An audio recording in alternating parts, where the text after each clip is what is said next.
says, get that India. Big boy. Call an ambulance! Maybe call a priest! Oh, what a shot! What a shot! Campbell killer! Hello and welcome back to another edition of the Tip Sheet Podcast. As always, I'm your host, John, also known as 4020. Joining me on his lonesome this week is my good mate, Sixties. No Quint, the big fella's feeling a little bit crook, so we'll be in action without him. Sixties, we're ripping in, ready to go. How are you feeling?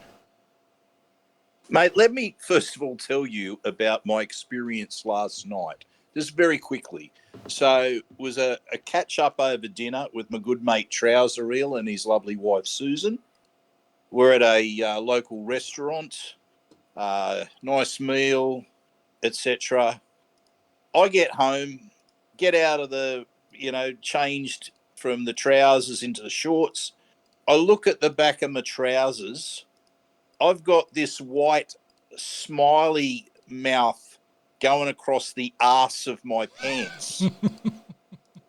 Now, apparently, because I rang up the restaurant with a WTF phone call, and apparently there was some mysterious white, I assume it was a cleaning substance, that was coating the outer edges of the chair on which I was seated. So the chair mark, the mark of the chair, Gave you the big smiley face. had transferred onto the back of my pants, resulting in like a big smile on the back. Just confirmation you had a great evening. So I'm strolling out of the restaurant completely oblivious that I was letting people know that I was happy as I departed. But, look, fortunately, whatever it was came out of the trousers with some cleaning product and a lot of scrubbing and washing and what have you. I wouldn't have been too impressed if it hadn't came out because they were an expensive pair of pants. I'll give you the tip. But, so that was my little story from last night. Oh, mate, you have to laugh about it because even though it's potentially an embarrassing moment, it's, if you can't laugh, well, what else can you do? Exactly. Got to be able to take the mickey out of yourself just a little bit. We've got plenty to talk about. 60s. No Parramatta signings, but a lot of Parramatta news one way or the other, plus plenty of signings in the NRL. It was an absolute transaction fiesta this week. Clubs signing and re-signing all across the park. As always, though, before we get into that action, quick shout-out to the sponsors of the show, Big Swing Golf, Northmead, and Star Partners Real Estate, Auburn, Narellan, and Parramatta, helping us get out each and every episode. Let's get right into it, mate. News team, assemble!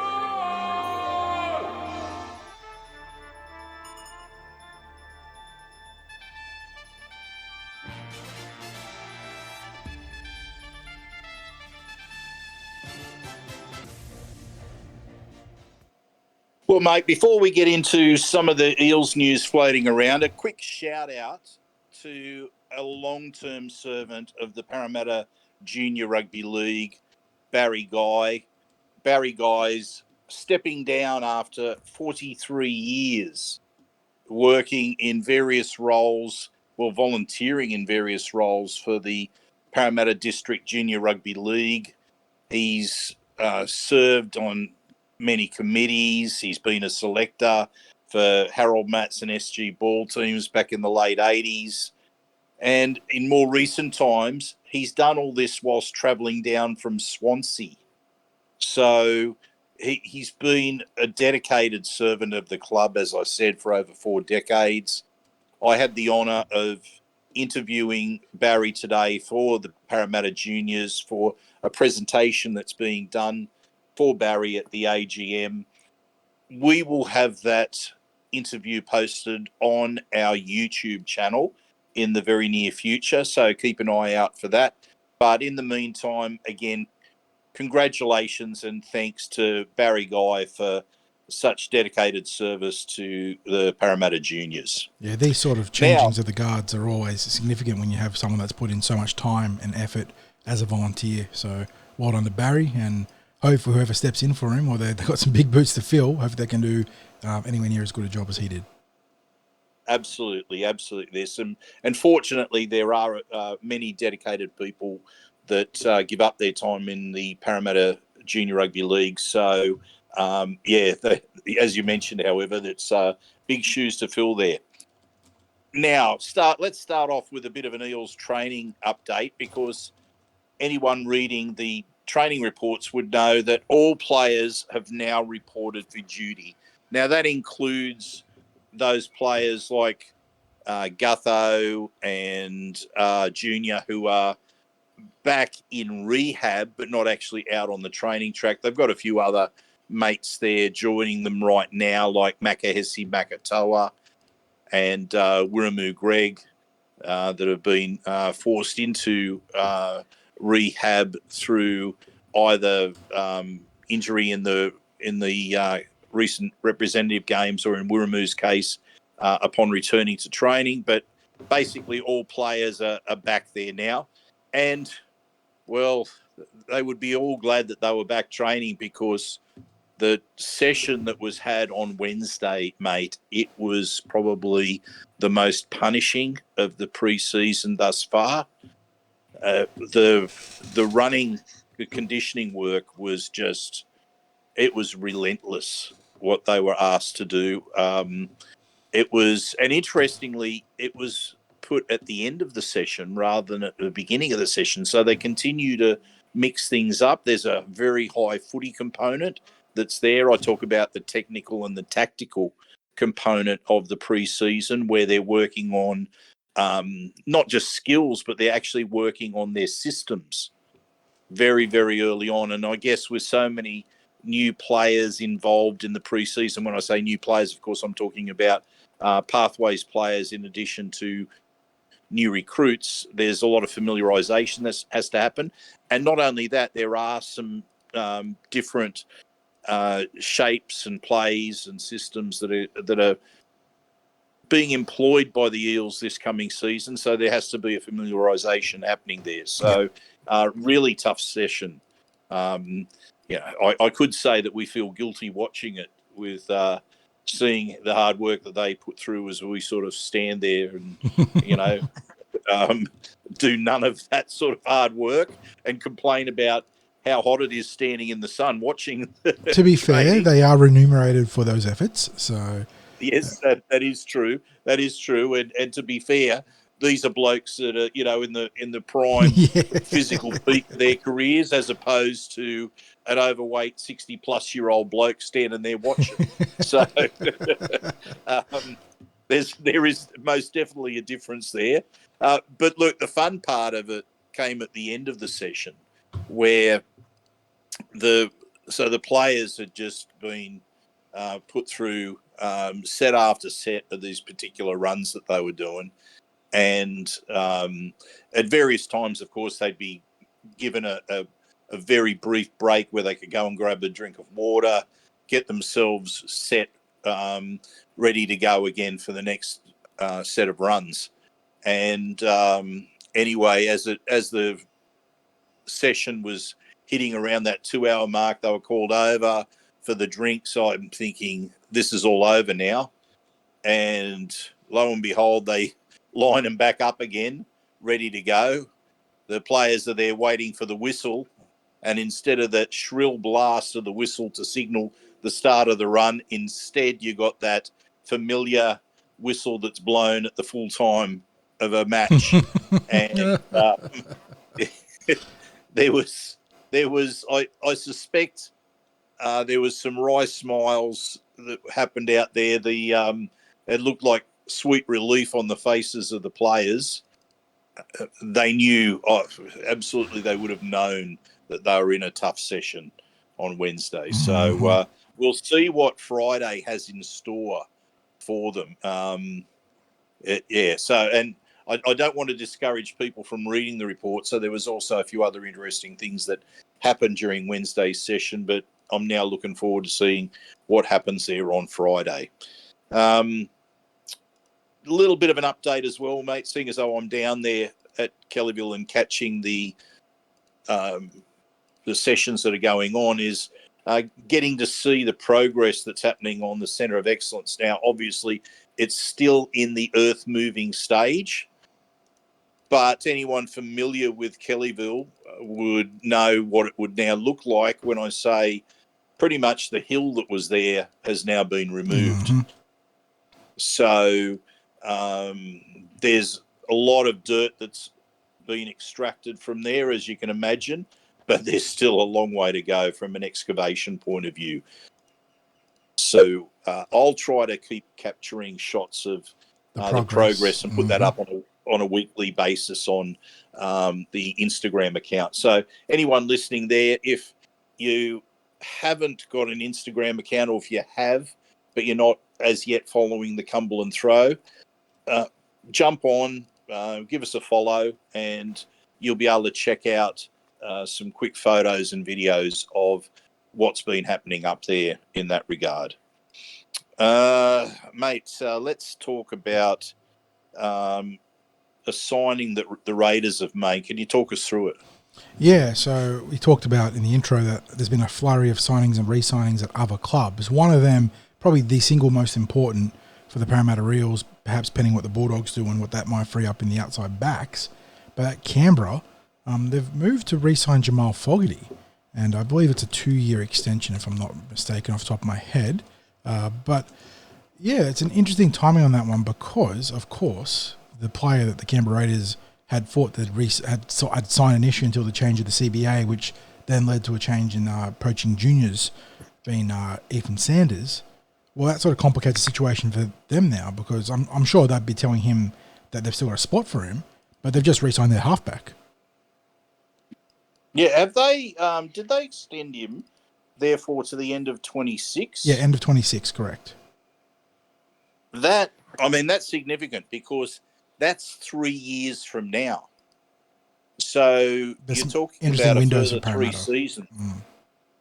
Yeah, I mean, this whether this impacts the thinking of Ethan Sanders, because he has both Mitch Moses and Dylan Brown locked in for 3-4 years respectively under contracts, and I know Dylan's got that rolling contract where I think it's like every 3 years he can extend it for another 3 years. Correct. And as an unusual option. So he's theoretically locked in for life if he wants it.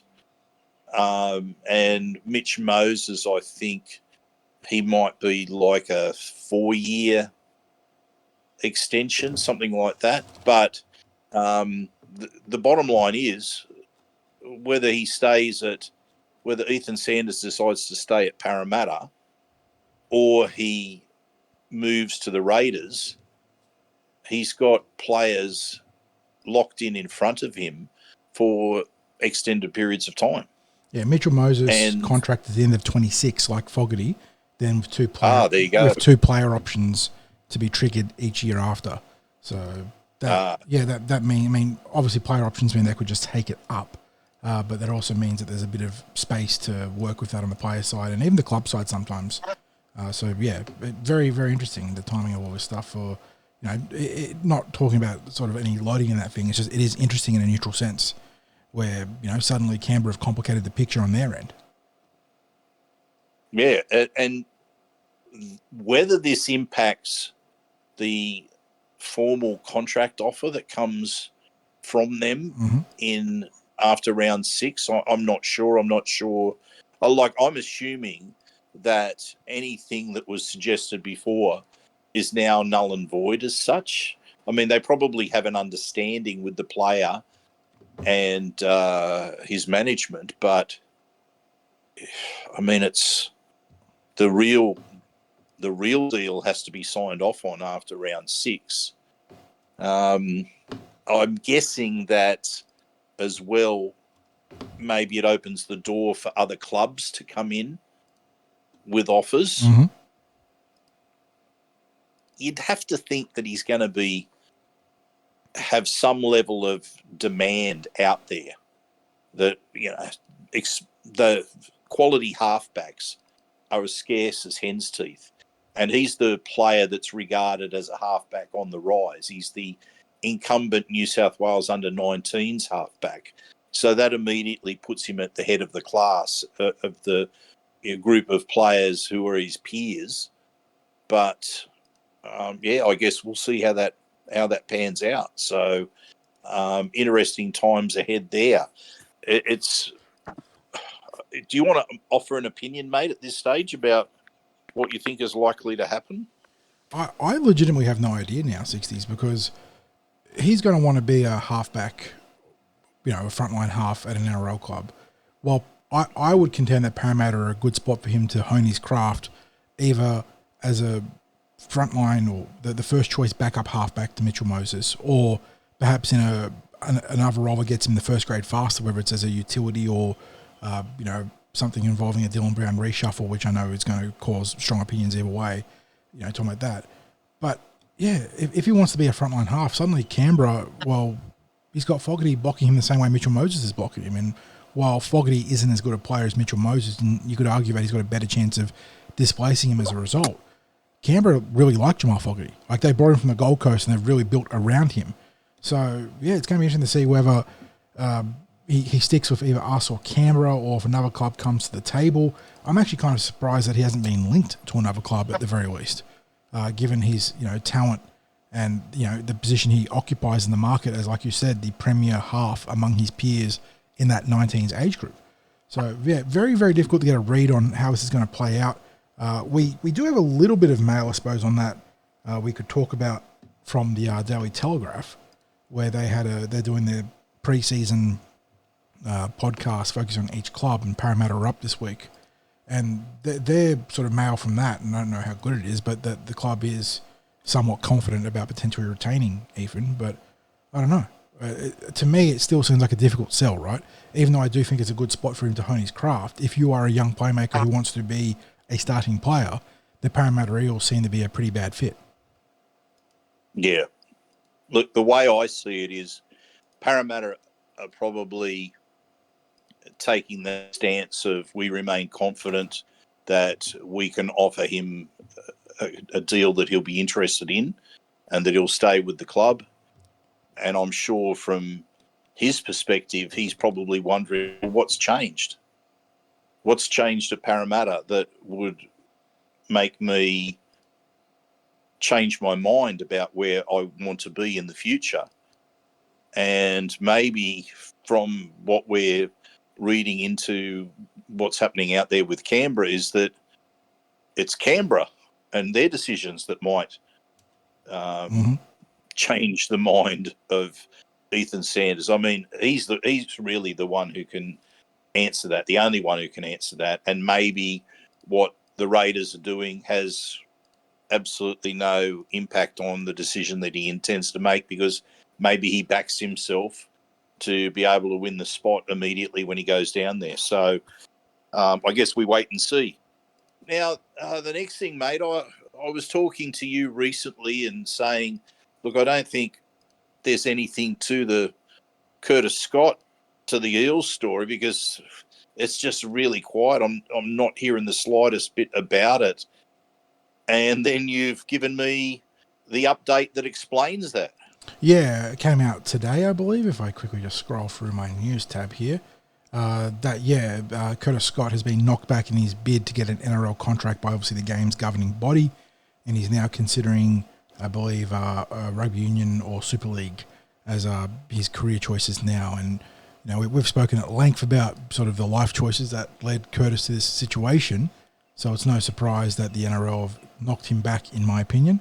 And yeah, even if he'd signed with the Parramatta Eels, you still view him as a depth option, not a frontline. It's certainly not a difference maker at centre, but not even a frontline candidate, given he's been out of the game for a number of years. So makes it a moot point, a non-starter in terms of discussions, and yeah, he's got to chase other career options now. Well, look, we're just about to hit into the general NRL news, and everyone can be, I'm sure, is sitting on the edge of the seat waiting to hear what intermission music you've got lined up for us this week, 40. But before we do, just a quick shout out to the Blue and Gold Alliance, the BGA. the old boys of Parramatta. It's their weekend for their Christmas drinks catch up. So if you're an old boy with the Parramatta Eels, make sure that you get in touch with the BGA to get the details on this weekend's Christmas drinks. We might just be making an appearance down there, mate, to catch up with some of our friends in the BGA and have a bit of a chat in the lead up to Christmas. But if you're a former Eel, if you played grade football for the Eels at any level, please get in touch with the BGA through their website, through their Facebook, and they'd be more than happy to have you come along and join them for their Christmas drinks this weekend. Mate, intermission time.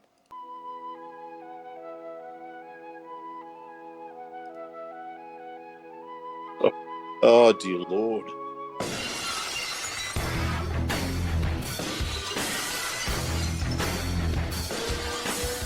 Of course, the dulcet tones of Edvard Wiramu Greg, alongside the very calming tone of one Stone Cold Steve Austin.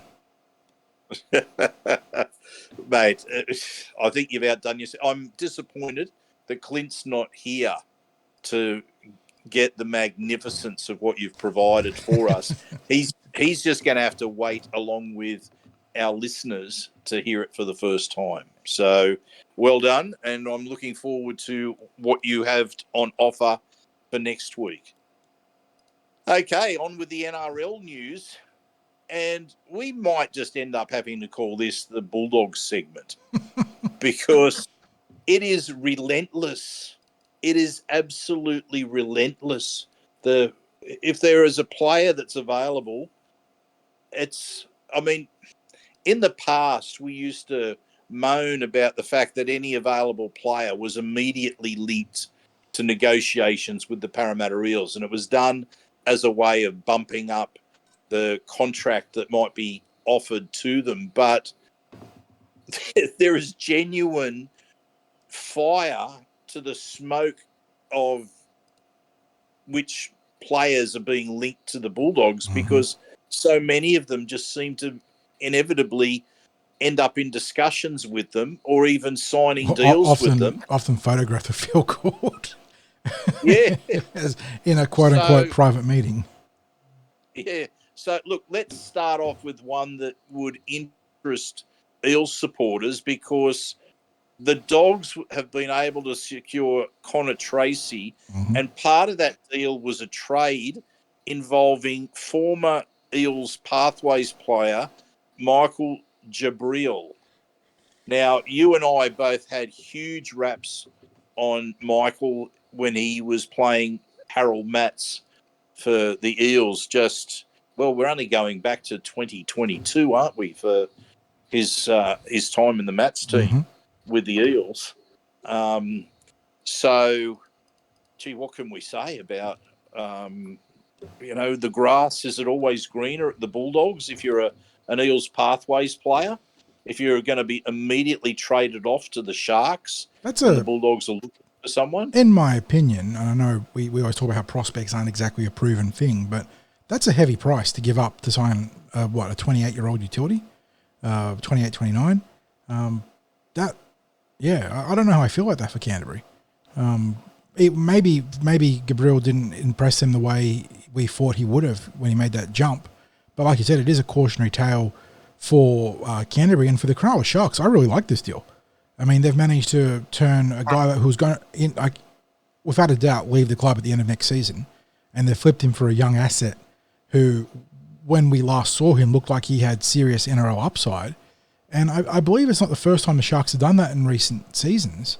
They've actually started a trend of being able to flip some sort of NRL commodity for a young prospect on the backside, almost, baseball style. We always talk about player swaps in a row and how they don't often happen, but Cronulla have a system now that seems to be working a little bit. So, well done to them, I suppose. They're finding a way to get value out of expiring contracts, essentially.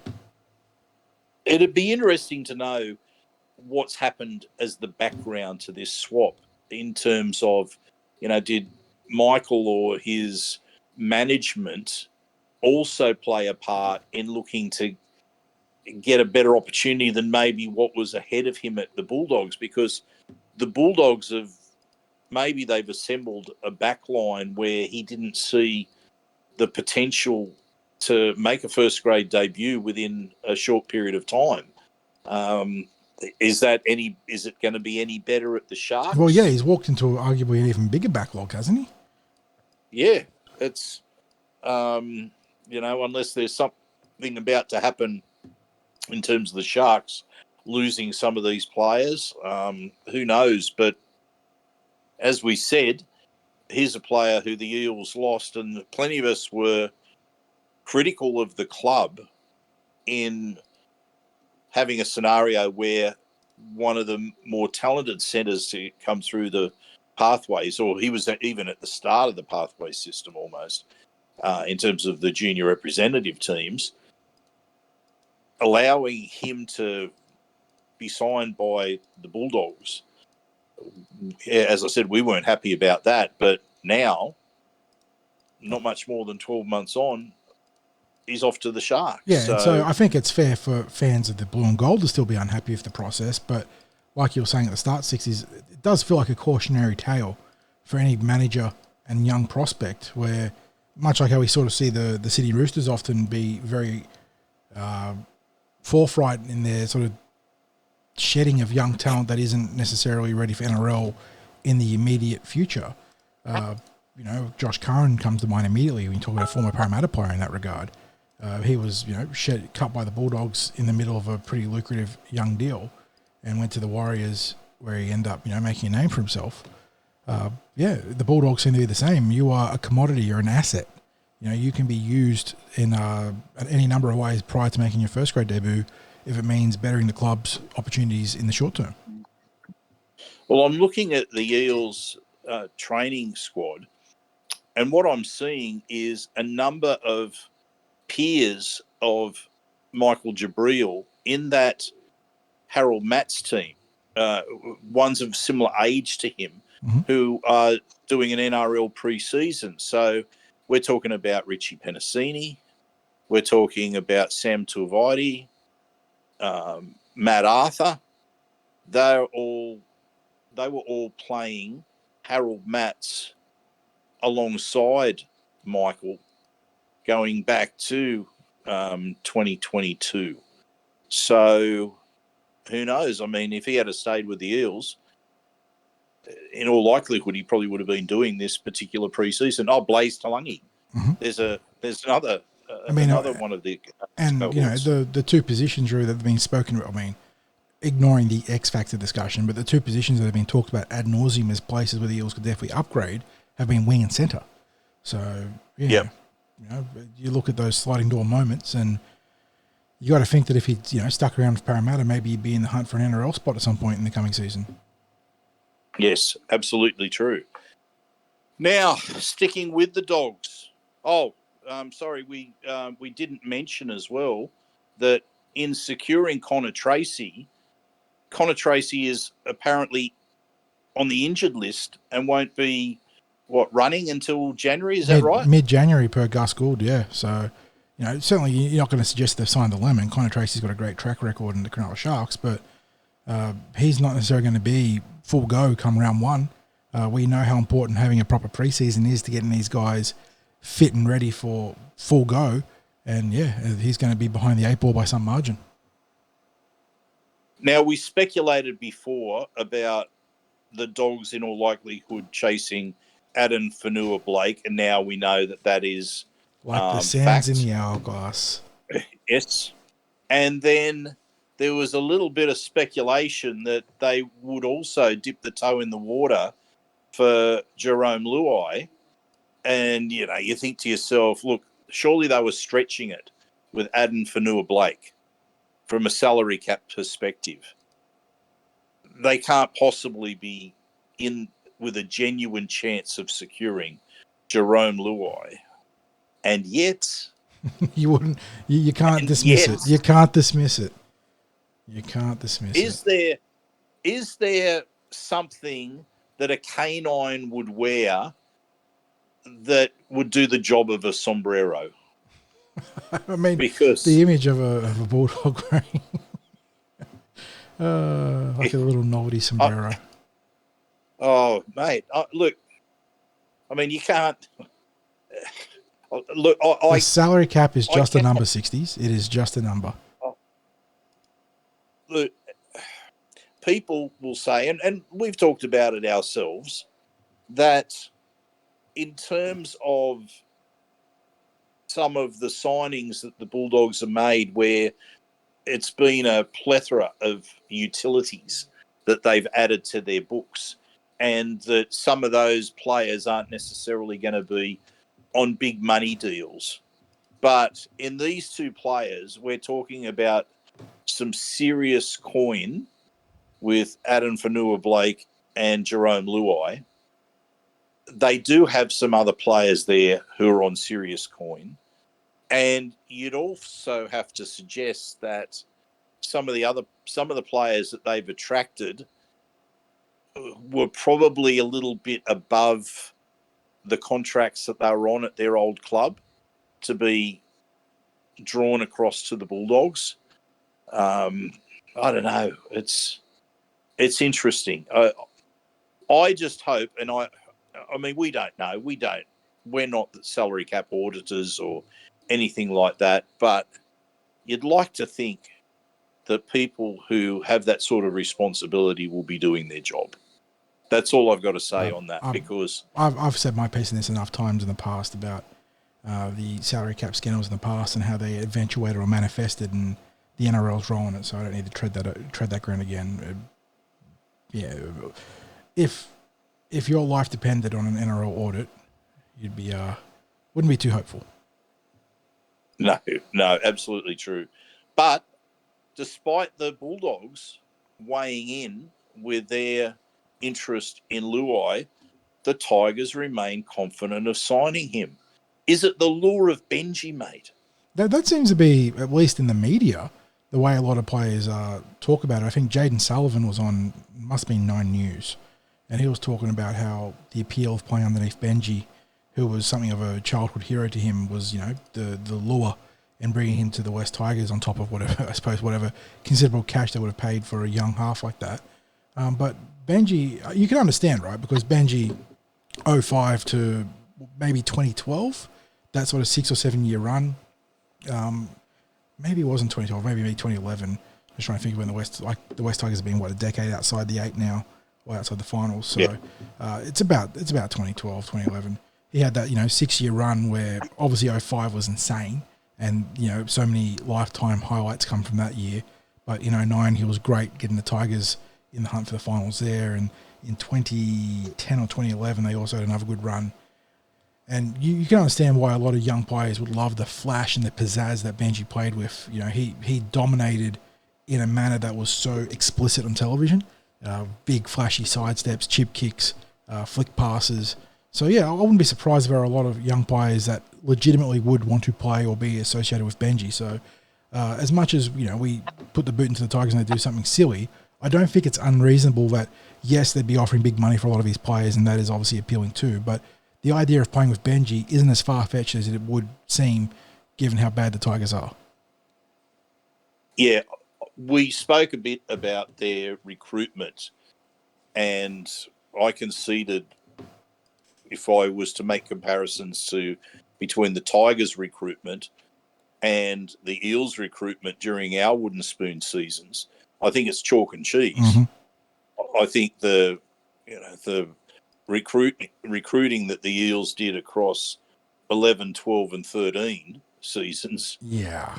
Recruitment's a generous word, I think. Yes. So the money that was paid for players who are at the very end of their career was, it's probably best not to talk too much about it. But which makes the Tigers conundrum so fascinating, doesn't it? Because they've recruited legitimately talented players, but I would argue that their brand of football was probably a better product than what Parramatta put out in those same years. But in terms of win rates, they're every bit as bad as the 2011 to 2013 Eels.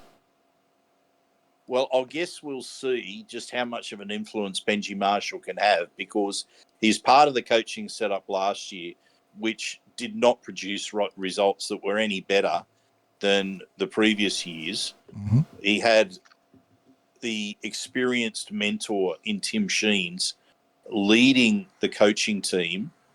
There's the two of them and Robbie Farah. In terms of experience, knowledge, the lure of successful players, you probably couldn't get much better than those two. And yet it just didn't happen. And there were plenty of people prepared to say that Benji was making a lot of the big calls last year, even though Tim Sheens was the official head coach. Mm-hmm. So I guess we'll watch this space in terms of it's going to be one of the most performing. intriguing storylines of 2024. Is Benji going to be the catalyst for change at the West Tigers? And we know that the problems at the West Tigers go beyond the coaching staff. As we speak about it often, and as the great Jack Gibson once said, winning starts in the front office. Benji's going to have a serious handicap when it comes to that.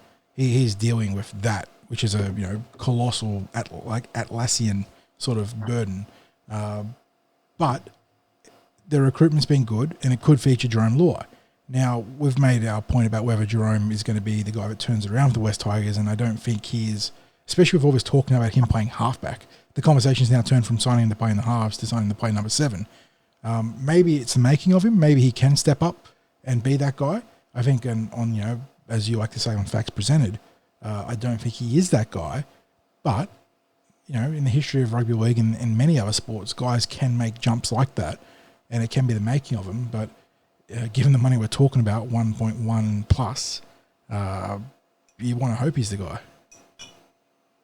Now, this could all come to fruition because there is apparently some sort of swap deal that could expedite Luai joining the Tigers. Yeah, Rugby League Mole reporting yesterday? I think it was today.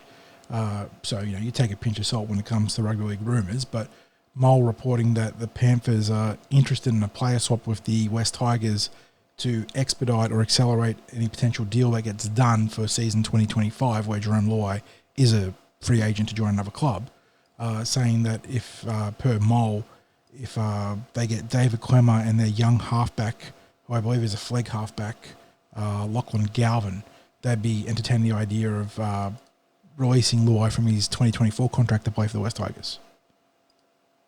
Now, if you're the West Tigers and you have the opportunity to let someone like Clemmer go to get a player who's in high demand in a position that you're looking to strengthen, you'd be on board with that sort of swap, wouldn't you? Yes. Yeah.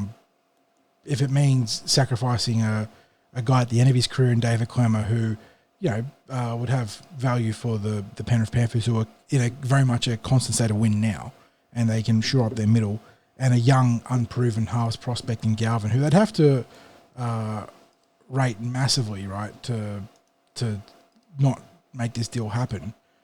I think you get this done. If you're convinced that he's your guy, you get it done.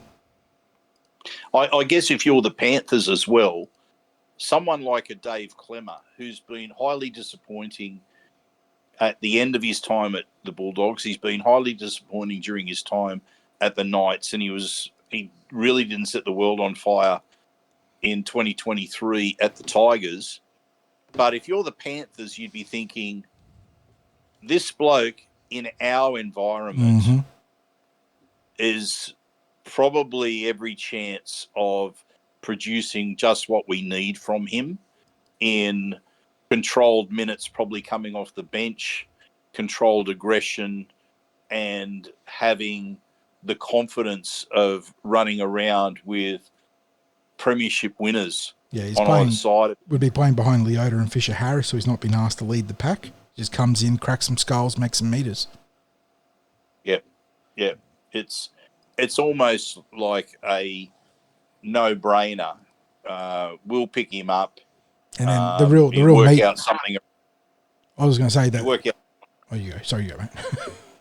I was just going to say you work out something so that the contract is probably not what the contract the Tigers are playing. Yeah, no doubt. Lemma. Exactly. They take on a fair chunk of that cap allocation, I dare say. And you look at that as Clemmer being the guy to help you chase a crazy fourth straight title, and then Galvin being the potential real sweetener in the deal as a guy who can be the long-term partner of Cleary. He's your prospect that you're taking a risk on. But yeah, you're getting a little bit of the best of both worlds, right? A guy to come in and help you win now, and a guy to come in and help you win down the road. Absolutely. Now we wrap up the player contract news with a bit of mail coming out of the Roosters that Sitili Tupanua has extended his contract deal to the end of 2027. He's certainly talent, mate. It's and I guess if you're happy at a club and you're being paid Roosters money, there's probably no need to go anywhere else, is there? Yeah, exactly.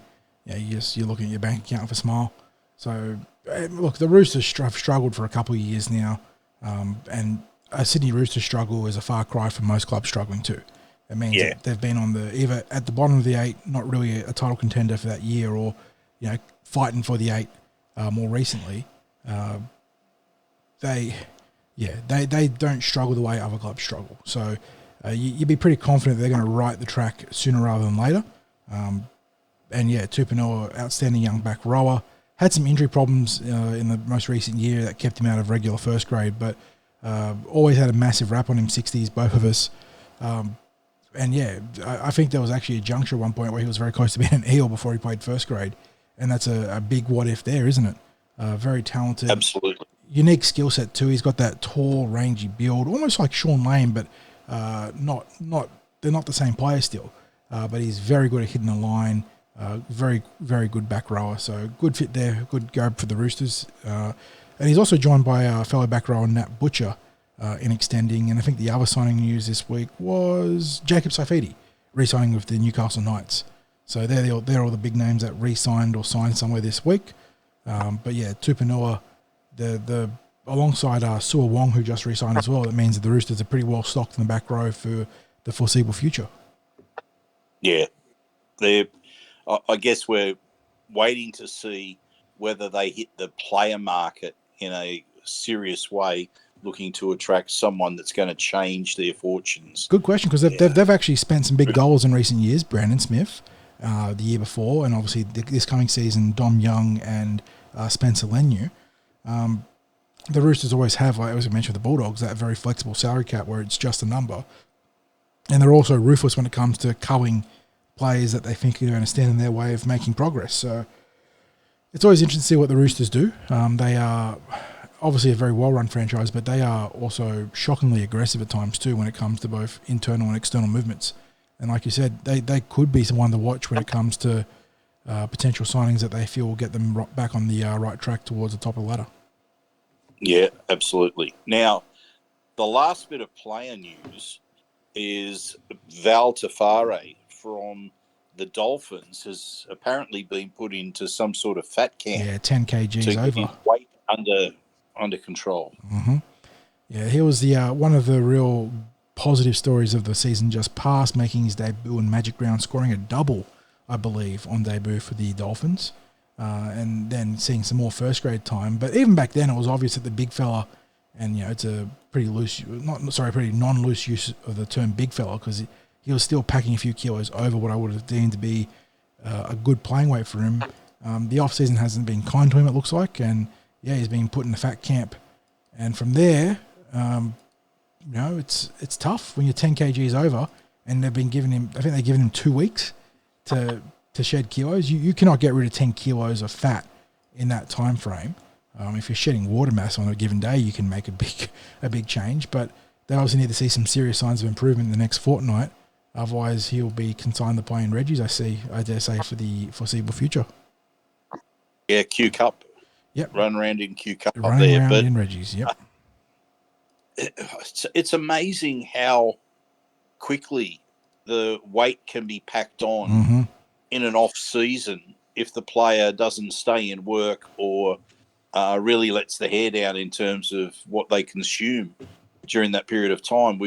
Over the years, we've seen a few players at the Eels that'll come back and, I mean, there's not too many of them really, but there was the odd one or two players that looked like they might have sat on the lounge for that period of time and put on a bit of weight, and it takes them a few weeks to come to hand at the during the preseason. But that was a significant growth during the season from 114 to 125, I think it was. Yeah. It is fascinating seeing how players can bounce around, whether it's in the off season or post-playing career, because it's not binary. I think there's probably three-ish sort of ways it comes out. There are guys like, say, David Lydiard, who obviously is a real regular for the show, who is in tremendous shape, even decades down the road from when he played. And there's obviously younger players out of the game that would be similar, guys that take their fitness very seriously. There are guys like Tafade who bounce around the wrong side of the scales and pack on the kegs. But then there are some big units, and this happens in the NFL a lot too for offensive and defensive linesmen, but also, the big tall back rowers in the NRL oftentimes, guys that when you play these games, you have to eat at a surplus often in order to maintain weight, the big weight, right? The game-changing weight that lets you break tackles and storm through contact. When they actually stop playing, they shed kilos and look like a completely different person. So, yes. Unfortunately for Valence, he's a bit like me and you, I think, where he's going to be on the wrong side of the scales when he hangs up the boots. But he's got a battle ahead for himself in the meantime to get back into playing weight and be back in the mix with the Dolphins, who have a pretty congested backline next year. So he is definitely on the outside looking in. Yeah, absolutely. And he's probably doesn't want to be one of these players that at the end of his career he looks back and goes, what if? This is the time to do something about it. So, I suspect that were he not to succeed next year, he might get an opportunity somewhere else, but you could almost bet that he's got maybe a 2-year time frame right now to make something happen. And if you're him, you don't want to go into that second year. You want to make it this coming year where he makes something of it. And finally, mate, we had the appointment of Madge as the New South Wales State of Origin coach made official this week. He came out swinging as well, telling everyone how much he hates Queensland and how no player is guaranteed their spot next year, which I suppose is what you want to hear, honestly. We've got a few incumbents in the New South Wales team that we've spoken about in the podcast, and you lead that with James Tedesco, who struggled in season 2023, and I don't think his spot should be considered a given. So Madge saying the right things, obviously enjoyed some strong success with New Zealand in recent time. And look, he's always been hailed as a good coach. He got the Bunnies to their breakthrough title back in 2014. Obviously, things soured there, and there was some talk about him being too Spartan at the Rabbitohs for long-term success. But I think he was an unfair scapegoat at the West Tigers. And you can really, the dovetailing from that moment where they got rid of Maguire probably sort of consigned Southwest to being who they are up until these recent seasons. So, yeah, I'm looking forward to seeing what he can bring to the cauldron of Origin for the Blues. I don't think he's going to have too many biases when it comes to selection. I can't imagine he's going to be looking favourably upon Kiwis or West Tigers players. So, he's going to bring a nice neutral balance to that. And if Origin requires a specific mindset when it comes to coaching, I think Madge, with his success at representative level of the Kiwis, probably has what it takes to get a team up for the 3-game series. So I'm going to give him a preemptive thumbs up here and sort of be optimistic at what he can bring to the table for the Blues. Mate, I'm going to join you and be optimistic in Madge being able to turn the Blues' fortunes around this coming season. I think this may well be his area that he'll excel in. Mm-hmm. I know he's a premiership winning coach, but I think as a representative coach, that might end up being his niche. And good luck to him. good luck to our Blues. And, mate, I think that just about wraps up. There is one last thing I wanted to quickly shout out, and that was Ryan Madison, who was on the news this week in a positive light. And I know that Maddo has been a polarising figure for the Blue and Gold with his choice to, unfortunately, accept a suspension over a fine out of the grand final. But he's doing some great stuff off the field with the Meraki Disability Foundation. I don't know if you caught the snippet on the news. I think it was on both 7 and 9. But he's doing some great work there. And it was actually quite a touching segment about building on his tenure with the Giant Steps program, which we've obviously spoken about a lot in the past. He now has his own foundation. He works with his brother Dean, and they help out a lot of families when it comes to their disabled children and helping the kids have better times and also helping the parents sort of also have some free time too, which is huge when you're in that sort of environment. So, yeah, doing some great stuff there. Yeah, I'm pretty sure that Dean Madison was one of the peers of our good mate Steve down there with when he was at Giant Steps and is now with Whatability. So it's not necessarily a surprise that both Madisons are involved in this community work. Dean is, I'm assuming, still with Manly this coming season after making his NRL debut in 2023. Let me see if he's still contracted. I'm sure that I saw something about his extending his deal at the Seagulls last year. But they are people who are very interested in giving back to the community, and what you're not going to get from people like that is, I guess, portraying the club in any sort of negative manner. Mm-hmm. They're always going to be, I guess, the best versions of themselves. They're always going to bring positivity to the club and to the community that they represent. So, yeah, a big thumbs up there for that. And it's always nice to see the person behind the player in these. And look, I know that the cynics will say that they're putting on a facade for their own PR, but we've seen, me and you have seen the work that's been done with Giant Steps and Whatability and how much of a genuine involvement a lot of these players have. And I do believe that the two Madison boys are sincere in their efforts here. So well done to them. And on Dean, 60s, development contract for next year, but he will be in a full-time role, a top 30 role in 2025, which is also the same for Tarsi James at Manly, going development in top 30 the year after. So, interesting. Yeah, they like a former Eel over. They do love a Manly, former Eel, don't they? Yeah. As much as Parramatta seems to enjoy a former Sea Eagle. It's a two-way street these days, isn't it? Yeah. It is, and I'm sure I had heard in the past that the two clubs have quite a good working relationship in that regard. So, prepared to go to negotiating tables about different players. So, well done to both of the Madisons there. And, a bit of a shout out as well to Stevie Dresler.